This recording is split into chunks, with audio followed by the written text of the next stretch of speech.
President Joe Biden on Thursday harnessed the powers of the presidency to advance a half-dozen executive actions on gun control, but they fall far short of the ambitious goals he outlined as a presidential candidate as the real fight still looms on Capitol Hill.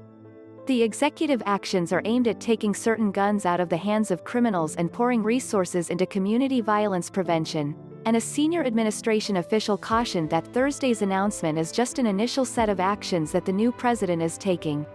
But their limited scope once again underscores Biden's broader challenge as he faces an evenly split U.S. Senate, which he challenged in his remarks from the White House Rose Garden. They can do it right now. They've offered plenty of thoughts and prayers, members of Congress, but they have passed not a single new federal law to reduce gun violence, he said. Enough prayers, he went on, time for some action.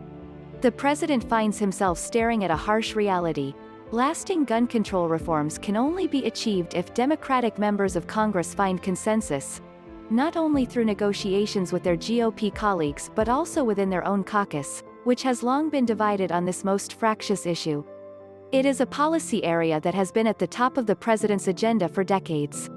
His lifetime of work on gun control has been bookended by one of his most significant legislative achievements, the 1994 assault weapons ban, and one of his deepest disappointments, the failure of background check legislation following the massacre at Sandy Hook Elementary School.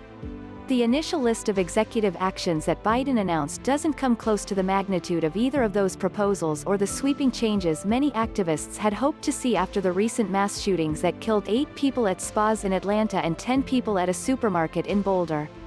The morning of Biden's planned announcement brought news of another tragedy, this time in South Carolina, where a local doctor and 2 children are among 5 killed in a mass shooting at a home in York County, according to authorities. Democratic members of Congress held strategy sessions late last month to explore the most viable steps they could take on gun control, hoping to use public outrage about those recent shootings as a catalyst for legislative progress. Biden made his own plea to Congress not to wait another minute to take common-sense steps that will save lives. But once again, Democrats' chances for success will hinge on the cooperation of West Virginia Democratic Senator Joe Manchin, who appears to be relishing his role as the lynchpin of virtually every legislative endeavor in the 50-50 divided Senate.